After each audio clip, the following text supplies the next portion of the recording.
Hello, Renegade marketers. Welcome to Renegade Marketers Unite, the top rated podcast for B2B CMOs and other marketing obsessed individuals.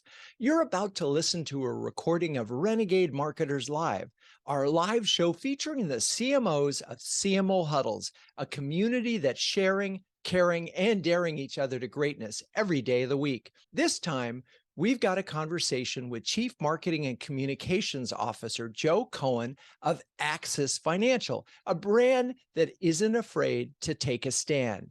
It's an amazing episode. Let's dive in. I'm your host, Drew Neiser, live from my home studio in New York City. So I was walking in Central Park the other day, and I do this all the time with my wife and my dog, Louie, and we came across a tourist trying to feed a slice of pizza to a Canada goose. Now, feeling a proprietary relationship to both the park and the animal inhabitants, but I've been a longtime member of Central Park Conservancy, I deputized myself and I told the woman to stop what she was doing. I quipped, "It's not even good for you. Why would you feed it to a bird?" She looked at me like I was a crazy New Yorker and she backed away with the pizza in her hand. But I'm not a crazy New Yorker, just a well-informed one, because so many tourists and God forbid locals have been feeding these geese human food. The population has grown 6x, literally 6 times since 2001, from 30 to 175, which has forced out other birds and, believe it or not, changed the chemistry of the park's ponds. It turns out goose drop about a pound of poop every day. And what that did is it created excess algae in the pond, which in turn is killing off the fish. So that one little pizza slice has a ripple effect all over the ecosystem of Central Park. So in that moment, I had no doubt that taking a stand against feeding pizza to geese was worth the personal or reputational risk. But for companies and their brands, taking a stand requires a different sort of calculus, particularly in our hyper-politicized political environment. Undoubtedly, taking a stand involves a certain amount of reputational risk. You may please one audience and piss off another. There may be a genuine financial risk, both from divestitures and boycotts by, say, state-run pension funds. I mean, BlackRock in particular, their funds have been boycotted by the Texas state legislature. They can't be purchased by their pension funds because of their ESG policies. So in today's episode, we're going to dive into what it really means to take a stand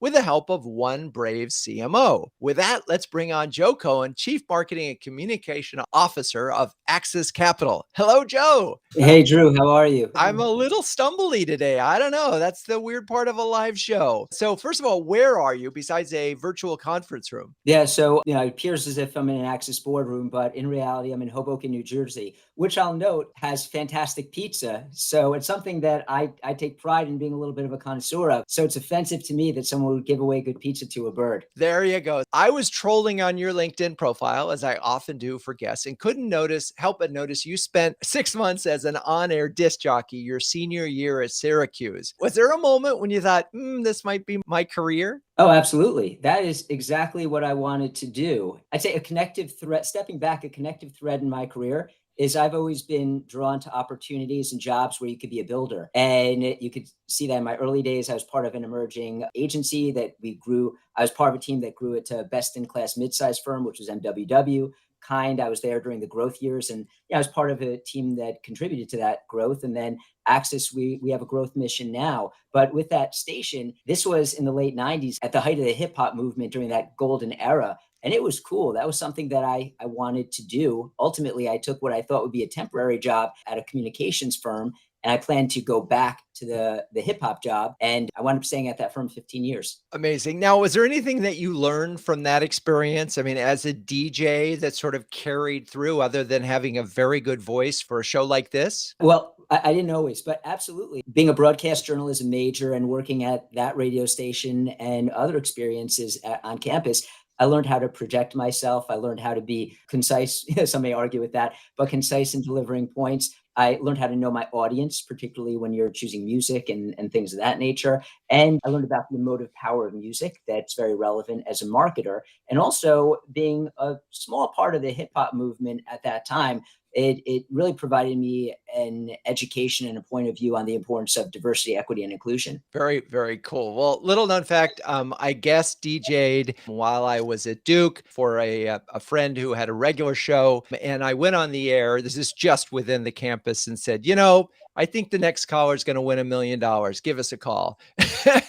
I'll never forget that. Yeah, promise, large promise. Anyway, now we're moving on to, we didn't get any calls. Kind was an amazing brand. It stood for something, not just healthy snacks, but the whole idea of kindness. And I had a chance to talk to Daniel Lebetsky way back when. How did that experience, I mean, he's really a visionary, but how did that experience play a role in helping you understand what it means to take a stand? Yeah, well, I mean, Daniel's a wonderful guy and a great leader. And to your point, he's a visionary rather, in both the snack food space and the purpose-driven space. During my time at Kind, we organically became an activist brand, and I was definitely played a role in that, a big role. A key moment for Kind when I was there is that we were targeted by the FDA for having healthy on our packaging, and at the time, FDA had ruling that basically viewed it was what we believed was outdated ruling from the 90s that viewed fats as bad. And the key ingredient or the number one ingredient in most Kind bars was nuts, which is a good fat. We wound up, it was at first misunderstood by the press. We wound up taking a little bit of a hit with negative publicity, but we held our ground and really explained the reason why Kind bars were healthy. At that point, most companies would kind of let it go. But just an example of taking a stand, what we decided to do, and there was definitely a lot of internal concern, but to Daniel's credit, he always held steadfast.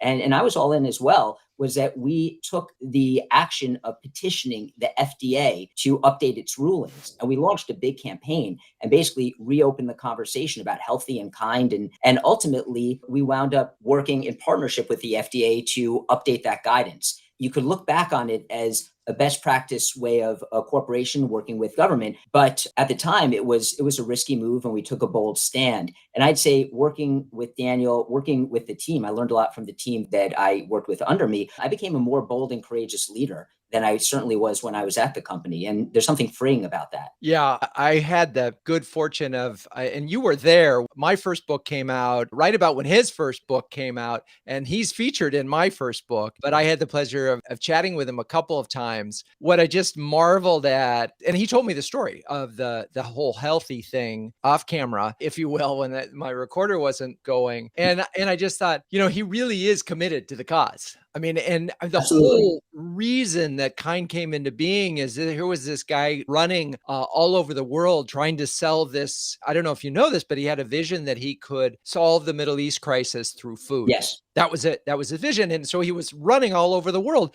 and he could never find anything healthy to eat while he was on the road. And that was how Kind came out. Obviously, a story you know very well. Anyway, let's get to Axis Capital, which you joined in 2016. First of all, not everybody knows what Axis Capital is. I mean, Renegade's a customer, just full disclosure, for, agency protection insurance. Talk a little bit about Axis Capital, because I suspect a lot of the listeners aren't aware of all the things that you all do. We're a leading specialty insurance and reinsurance company. Our business is almost entirely B2B, but we're a multi-billion-dollar company and a challenger brand compared to some of the industry monoliths. So part of what is unique to a degree about Axis is that we're a sophisticated company with a global platform, but we're also small enough that we could create customized and bespoke insurance and risk solution programs for our customers. And I'll also add that our customers, we do all of our business through intermediaries. So that helps explain what I mean by specialty, and that's some insurance industry jargon. But part of what I think is also interesting about Axis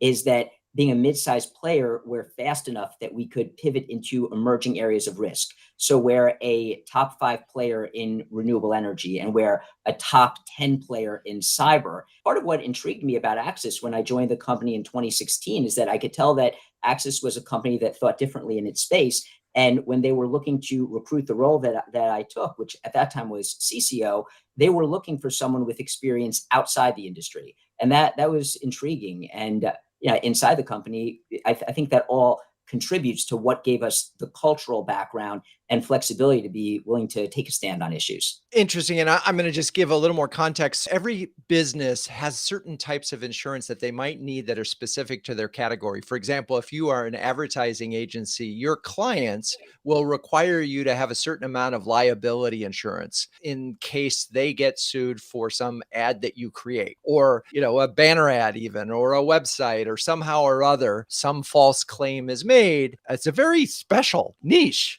and it takes a lot of special niche knowledge to be able to do it. But I feel like you're a leader in a lot of these little segments. Yeah, no, for us, part of our strategy is that we'll only play in sectors or in verticals, I should say, where we could be a top player or we see a path to leadership. So there are certain areas where, big areas like areas of automotive and workers' comp where we just don't play because we don't see an opportunity to lead. Right. All right. Well, we're here to talk about taking a stand. What's the strategic basis for even thinking about taking a stand? Yeah. So I think ultimately taking a stand, it needs to be tied to a business imperative. I would never advocate taking a stand just to take a stand. I think, of course, an organization has values and beliefs, but you need to also, or our belief is that you also need to have a stake in the game for the topics where you choose to have a point of view. So for us, two areas which we prioritized as areas of focus for our corporate citizenship program are environment and D&I. And for environment, we do a lot of work in the property insurance space, and climate change has a direct impact on our business. Also, as I noted earlier, we're a top 5 player in renewable energy. So we have both a business interest and, from a value standpoint, an interest in helping to improve the world by providing insurance support and growing renewable energy. For D&I, similarly, we believe that, but in a little bit of a different way because it relates to talent, we believe that we'll be a stronger company if we have a more diverse and inclusive workforce. And it helps benefit us if we're able to prioritize that. And also within our value system, we'll speak out on it, and we feel it's important for the industry. It helps. We actually have a talent shortage in the insurance industry, and a way to help solve that is to show that Axis and other insurers could be a welcoming place for people of all backgrounds to pursue a career. Got it. I think, but we need to dive into some of those things a little bit. And the thought that came to mind is the strategic decisions are enlightened self-interest. Yeah, right? you could say that. Right. In some ways, if there's less property damage from less climate change, then, you have fewer claims. And D&I is a roadmap to hiring more people, and you are a growth company. So even though these things might be described as corporate social responsibility and might be described as, well, we're committed to helping the world. In truth, there's a self-interest, and that's fine. You are, as far as I know, you are a for-profit organization, correct? Absolutely. Let's dive into the environmental aspect of this a little bit more deeply. So I'll give you an example to let you collect your thoughts. So I've interviewed Bank of the West's CMO Ben Stewart, both on my podcast, but we actually had like a road show. We did a couple of live presentations. What was interesting from their standpoint, the strategic insight was that people who put money in banks don't realize that their money has agency, that the money actually goes somewhere. And so what they said is, we're only going to put the money that you put in our bank in places that we believe in. And so they ended up phasing out of every bit they got out of coal, they got out of fracking, and it was about $1 billion in money that they walked away from. Now they made up for it because they won a lot of new business in California and Colorado, but it really killed them in certain coal states and others. So they, in a sense, it was a costly statement to live the brand values, if you will. You guys are phasing out of the thermal coal business from your insurance portfolio. There must have been a revenue associated with that business. Yeah, no, there absolutely is. And anytime in business, and it's part of the way insurance works, is you're making decisions and taking bets, and insurance is based on that sort of decision making and probability. And for us, the decision that we made, which also aligned with our values, and I spoke before about the stake in the game that we have in mitigating the negative impacts of climate change, we saw a business opportunity to grow renewable energy. And we thought that it made sense to phase out of thermal coal over time. We also believe in a just transition. So because there could be negative repercussions if you phase out of certain markets or regions too quickly if you're not providing them with any insurance support, and that is central to their economy. So we want to do it in a thoughtful way. But at the same time, we did make that big bet. And you're right that you do risk alienating external parties and also internal parties. And you are giving up a certain amount of revenue or premiums within insurance. But ultimately, you're making a bet that it's going to benefit you in the long term. And that's what we've done. And so far, it's worked to our benefit. So talk about this sort of risk reward calculus. And I'm imagining there were some naysayers in the company. We're walking away from $500,000 or $1 million or multi-million dollar thermal coal business. There must have been some folks inside that organization who thought that was a little crazy. Well, we did have, of course, a lot of discussion internally, and there were people who were on all sides of the issue who felt this was absolutely the right decision, and others who definitely thought that it was the wrong decisions for some of the reasons that you shared. So what we went through internally is we went through a deliberative process. We took in a range of opinions, and we were very clear in speaking with all of the different parties and stakeholders internally and giving people a forum to share their views. We gave them, we explained the rationale and where we saw the reasons to take these actions. So ultimately, we knew that there were certain audiences and individuals who might not agree, but at the very least, if they understood the rationale and understood the reasons why the rationale reasons why we were doing it, and also understood that it was a process where their voice was heard and their opinions were contemplated, that was what we thought was the best practice approach. So far, as I noted, everything appears to be working in a favorable manner. Internally. And I want to talk about that a second, because this has come up in huddles a couple of times. I'm putting a punctuation point on the need for transparency and rationale provided to employees when a company is changing a policy of significance. And this is one that would have significance. And so for the CEO or whoever, the executive, to not only have sort of talked to people in advance, but to present not just, hey, we're doing this, because there was actually a CMO in huddles whose CEO just came in one day and said, okay, everybody back to the office. And if you don't want to come, there it is. No rationale, no sort of ifs, ands, no explanation about, well, what about these people who are, still immunocompromised? No discussion. That doesn't feel like a productive way of leadership in any situation. But I think in this situation, it's even more important. The term that I heard that someone else did was, based on the information that we have and based on the values of our company, this is the decision we're making now. And here's the rationale for why. And I think for the most part, and you know better than I, that a majority of employees will say, at least they told me why, and they'll sort of move on. No, and that's what you aim for, because as I noted, you're not going to be able to convince everyone, but at least explain the rationale. That also extends to customers, and that also extends to the general public and other groups that are stakeholders in the company. For investors, this has been a very favorable message. There's a lot of momentum behind ESG. What I'll also note, because there may be some in the audience thinking, well, what's marketing's role in this? And what I'll note is that we, as a function, we always saw an opportunity to really make purpose core to our brand. And we spoke earlier about Kind, and I had experiences on the agency side before that helped me understand the power of purpose in building a strong and vibrant brand and really creating a soul for your brand that carried a lot of impact internally, externally, with employees, with all stakeholder groups. And for us, as it relates to ESG, we're part of a cross-functional team, but we're a very active player, more than an active player. We're one of the leaders around the table, and we're a catalyst in helping to advance the different initiatives when we feel that we can make a business case for it.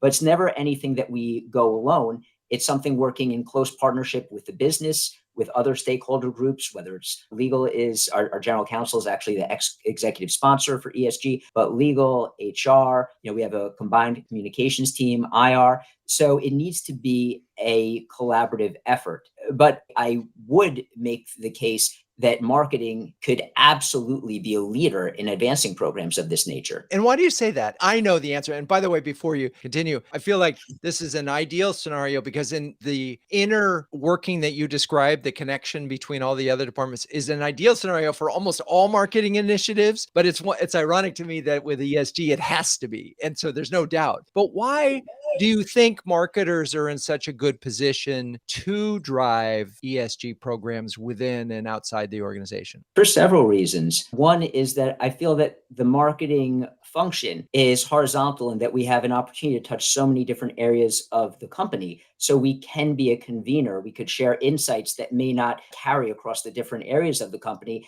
and help galvanize and bring people together. And in doing so, you have to do it in a selfless way. This shouldn't be about getting a win for marketing. It should be about shared successes and really having a selfless approach. So for ESG, it doesn't matter who the leader is, as long as we're able to advance efforts that we think are right for the business and our people. What I'll also note is that part of our job and our reason for being is to provide insights on how to unlock untapped business opportunities. I noted the opportunity here with renewable energy. Something that we're seeing within our industry and a lot of industries is that there's an emerging ESG product market. It's early days, but by taking some of these actions now, we're creating credibility that could help us really grow into that market as it expands. So part of it is where we sit, part of it is helping to identify different insights and opportunities, and part of it is being able to convey the impact that it could have on strengthening and growing our brand, and also in some ways protecting our brand. Wow. Okay. Lot to unpack there.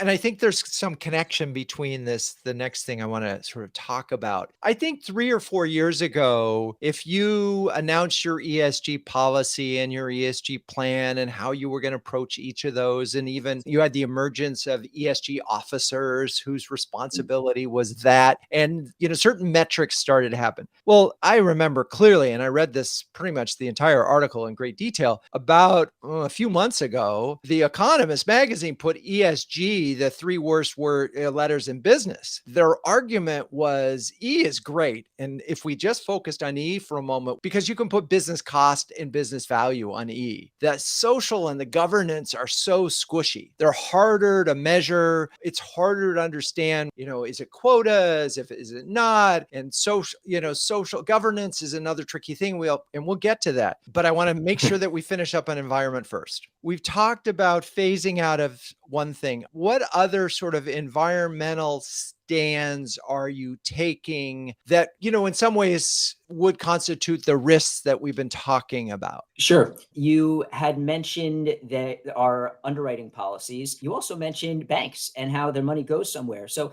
it's the same thing with insurance. And we spoke about, or I'm sure many are familiar with the concept of float, that we have our premiums come in and then we make investments.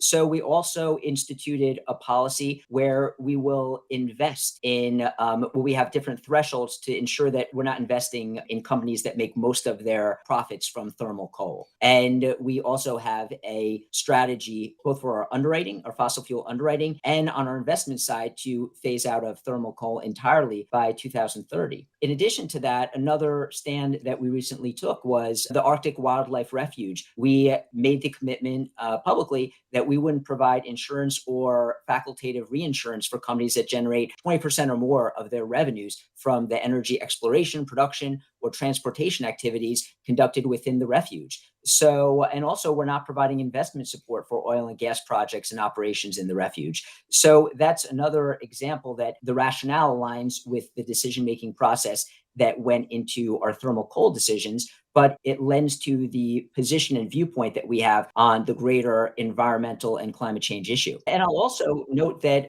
really viewpoints vary by geography. Anything that I just spoke about, we're a global company within London and within Europe and within our London and Zurich markets and other areas outside the US, there's really not that much controversy among climate change. In the States, however, there is, and that's something we need to be mindful of. All right. It's a good environment to move on to another topic. But before we do that, I'm just going to spend less than a minute talking about CMO Huddles. Launched in 2020, CMO Huddles is an exclusive community of over 100 highly effective B2B CMOs who share, care, and dare each other to greatness. Everything about CMO Huddles is designed to be a force multiplier, helping you to make faster, better, and more informed decisions, where one inspiring hour a month delivers 10 hours of perspiration saved. Since no CMO can outwork their job, CMO Huddles is here to help you outsmart it. So with that, and I'm excited, Joe is a relatively new huddler. You haven't had that much experience yet, but I'm just curious what your reaction so far has been to CMO Huddles. I think CMO Huddles is great. I think even just the customer experience of being of CMO Huddles, the emails that I've gotten from you and your team, the mug that I received, the different packages,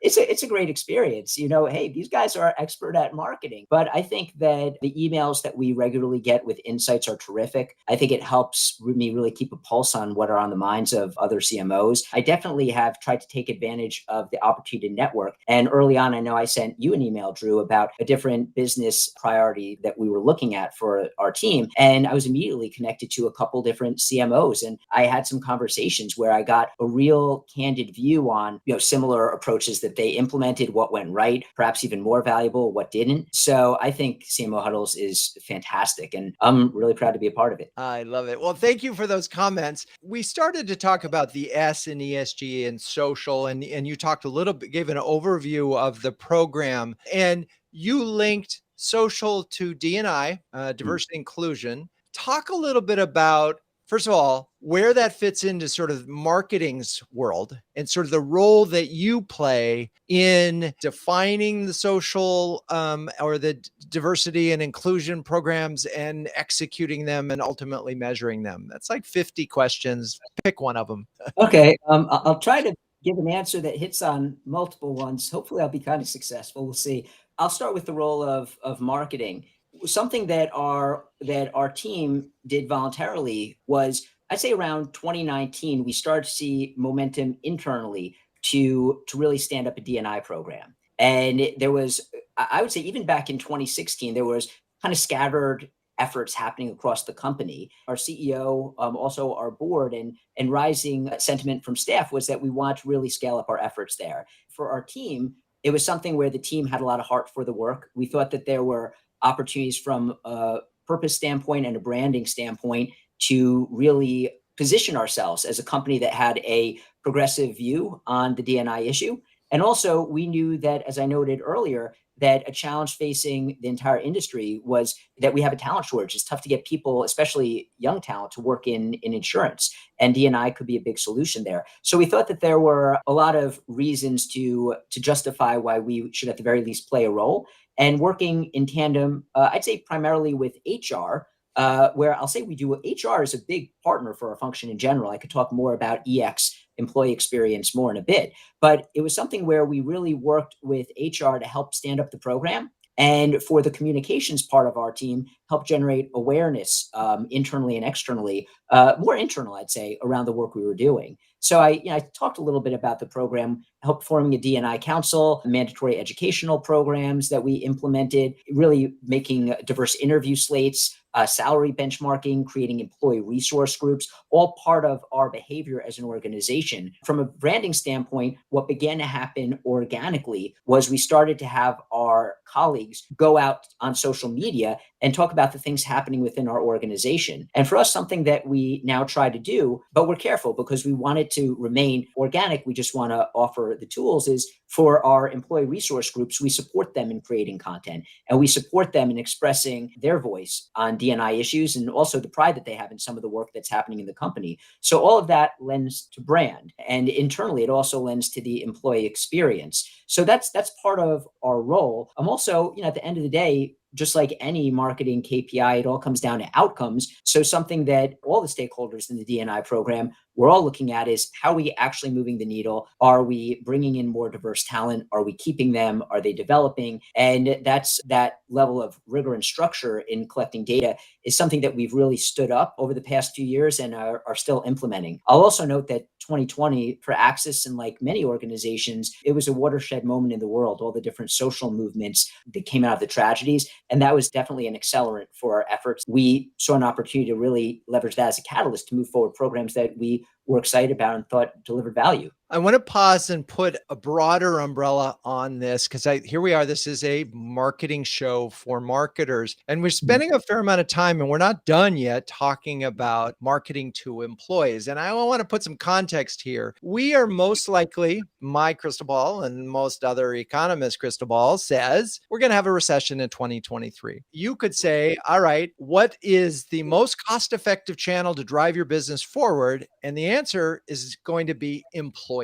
They are the front line. If you are thinking about a recession and you're thinking about that and how you're going to plan and compete against that, you have more motivated, more loyal, more dedicated, more proud employees. Chances are you're going to outcompete some of the others, particularly as say budgets get cut. That's just me on my pedestal, but I'm putting that out there because in my book I talk about this too, which is flip your targets. Target number one is not prospects and then customers and employees being last, an afterthought. Think about employees first. Okay, I'm off my soapbox. I'm going to now let you respond to that and say, in your mind, how important is employee marketing? And where I'm putting DE&I and putting social in that as part of a broader way of engaging employees and getting them excited and getting them, frankly, to be proud of the company that they work for. Engaging employees and making them feel proud and excited to represent our brand, I'd say it's table stakes. And something that you see not necessarily in financial services, but in other industries, consumer packaged goods, a lot of really just in general, the B2C space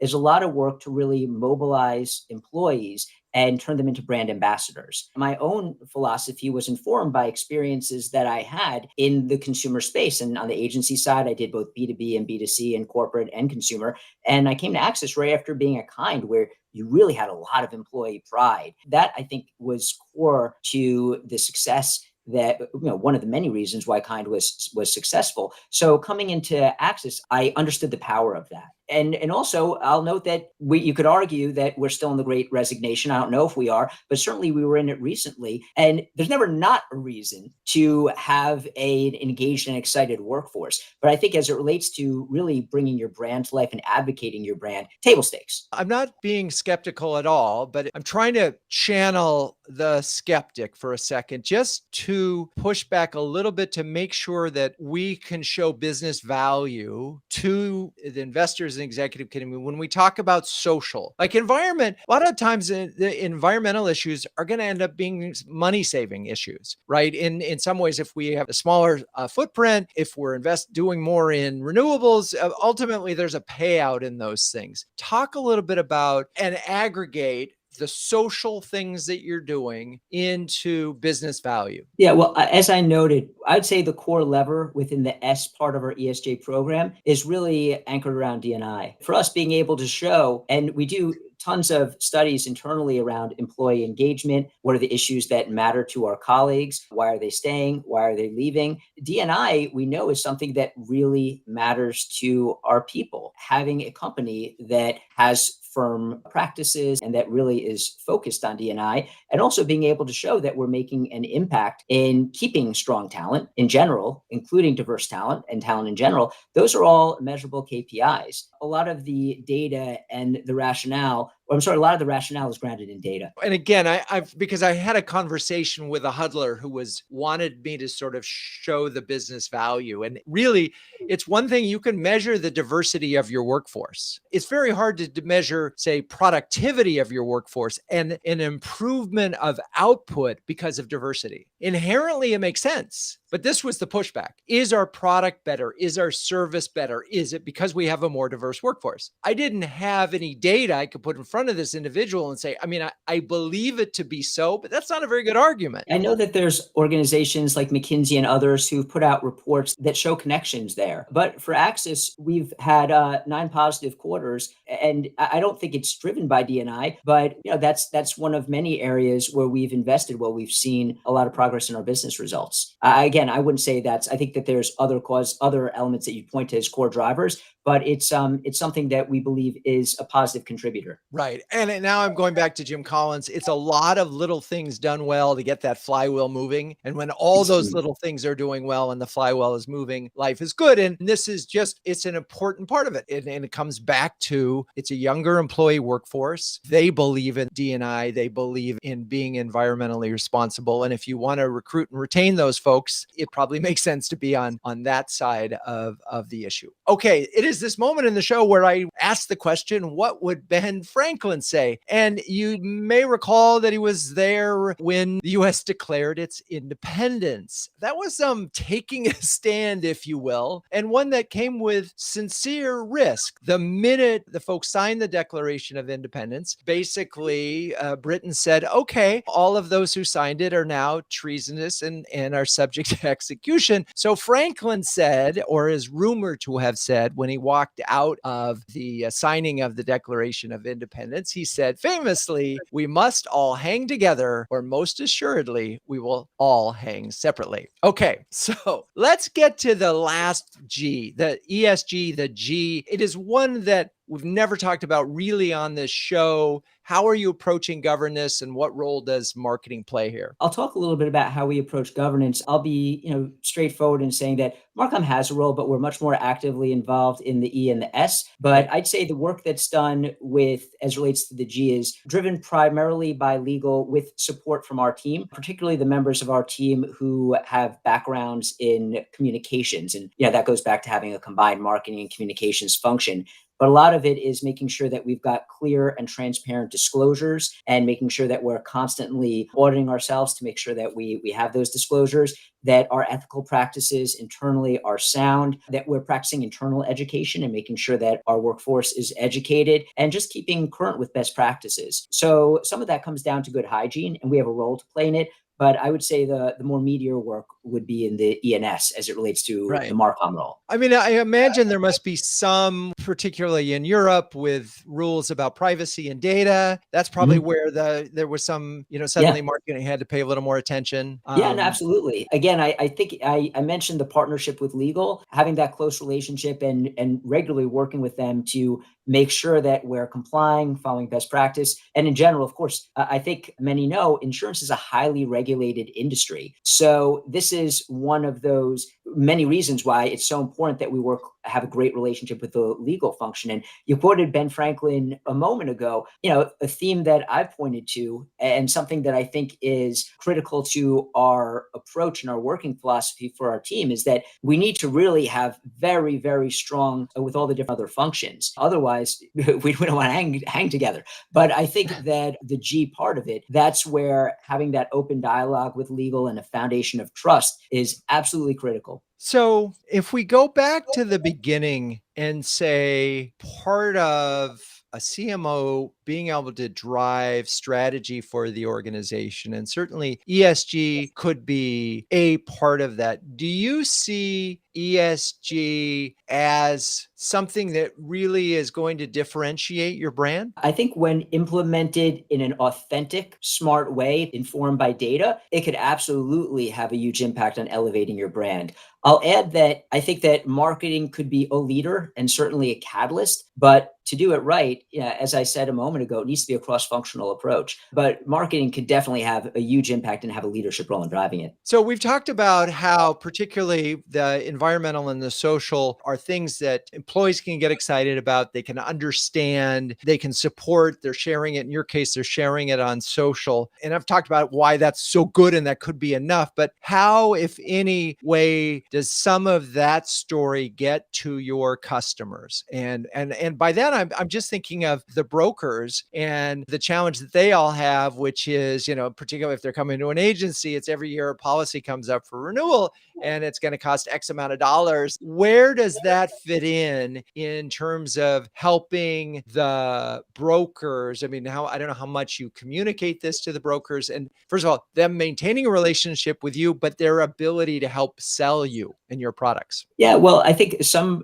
brokers and some customers and some end insured care more about this than others. But we believe that with our brokers, their primary interest, of course, is having the right policy, having great customer service, having us be responsive, having us deliver really strong claims handling. We know that those are the key reasons why they want to work with us. At the same time, we believe this is something that we're proud of, and we make brokers aware that we prioritize ESG and we've got good practices. And if they want to learn more, we're glad to share it. We also just know based on social media that brokers, industry stakeholders, people are paying attention and engaging with content about ESG. So we know it's something that matters to them. Again, as it relates to our reputation as a great place to work within insurance, that's something that, we know that this contributes to that, and word of mouth within the industry, this is part of that. So we want people to know, but at the same time, we're always very clear with ourselves and clear in our marketing on what we know are the aspects that will be the core drivers of business growth. Right. And in some ways, this is part of the emotional connection. There's still going to be the rational. You have to deliver the basics no matter what. If you have bad customer services, it doesn't matter how much ESG you do, but it could be a tiebreaker. And it also just makes it a lot easier when they recommend you to know that there's some good corporate citizenship behind it. Okay. Well, we're coming to the end of the show now, and it's time to share some final words of wisdom on CMOs taking a stand. So, Joe, what is your first tip for fellow CMOs when thinking about taking a stand? So when it comes to taking a stand, and I'll focus specifically on ESG, it's understanding how the program aligns with your business priorities, how it relates to the various issues that are relevant to your business, and why you have a stake in the game. The key word here that I really hit on is relevance, because if it's not relevant to your business in any way, shape, or form, you are going to someone's going to say it's greenwashing, or it's borrowed interest. So relevance is important. Okay, now what's your second tip? Don't go it alone. Forge coalitions, embrace the idea of shared success. Don't feel that marketing needs to take credit for everything. It's okay sometimes for programs to be marketing assisted, or for us to be a player and a catalyst at the table. So you have to go in with a real selfless mentality and believe that we all win together. Anybody listening to this, hit me up on LinkedIn. I'll send you Welcome We, this chapter in my book that talks about exactly that point. It's amazing how much CMOs can do if they don't worry about who gets the credit. Okay, Joe, what's your third tip? When we're talking about launching programs, so go beyond the launch. When you make an announcement, it's just the first step. Roll up your sleeves, support the implementation on the operational side within the business where the real work begins. And of course, we were talking about ESG. It's directly relevant there. You have to make it clear to your partners within the business that you're a committed partner, and you're going to go beyond just the initial marketing push. You're going to help and leverage your seat to help with implementation. I love that. And what we're really talking about is the do's, not the says, the do's, the actions that you are going to be able to do that will make the marketing promise real. Joe, thank you for those tips. You've been a very good sport. I want to thank you for staying with us. As I think about all of this conversation, the things that really struck me in this is this just can't be window dressing. This has got to be real. And in order for it to be real, you need to have that matters in the organization at the executive level needs to be involved, because there's implication for product, there's implication for sales, there's implication for legal, and internally, how do you behave? And that's just environmental. But when we're talking about diversity and inclusion, it's pretty broad reaching as well, right? I mean, it touches everything. Oh, absolutely. And I think what you said is spot on. It aligns with the point that I gave in my tip. When you're playing in this space, it's not just about marketing, and really it should never just be about marketing, but it impacts all areas of the business. And you have to have every part of your approach crafted in a manner where you recognize that in the rollout, in the management, and how you interact with your colleagues and your partners. It spans the entire organization and beyond the organization. One thing I was thinking about as you were talking, when I interviewed Stephen Tisdale about the Fearless Girl campaign that they did. One of the things they didn't anticipate when they launched that campaign is how big it would go when they were talking about putting women on boards. One of the things that happened to them in the course of that campaign, as it became more and more and more famous and they made more and more noise from it, was that there was pushback on their organization to have more women in senior ranks. And they said, you know what? You're right. We did an audit and you found it. And so one of the things that you just have to be prepared for is when you have blowback, just take it, go, okay, this is an opportunity. They paid attention. It worked. Any last thoughts on that, Joe? Yeah, and I think that ultimately when you take a stand, people are going to talk about you. And I think part of it is really being prepared to know that you may weather some criticism and you may weather some blowback. But ultimately, if you could have data to show that you're doing it for the right reasons, if you have data to show that it's making an impact, and if you have strong support from the C-level and the board, then you're doing what you can to set up the organization for success and to demonstrate that you're making a positive impact that supports the business's priorities. Perfect, Joe. Thank you. Thank you, audience, for staying with us. I'm your host, Drew Neiser, and until next time, keep those renegade thinking caps on and strong.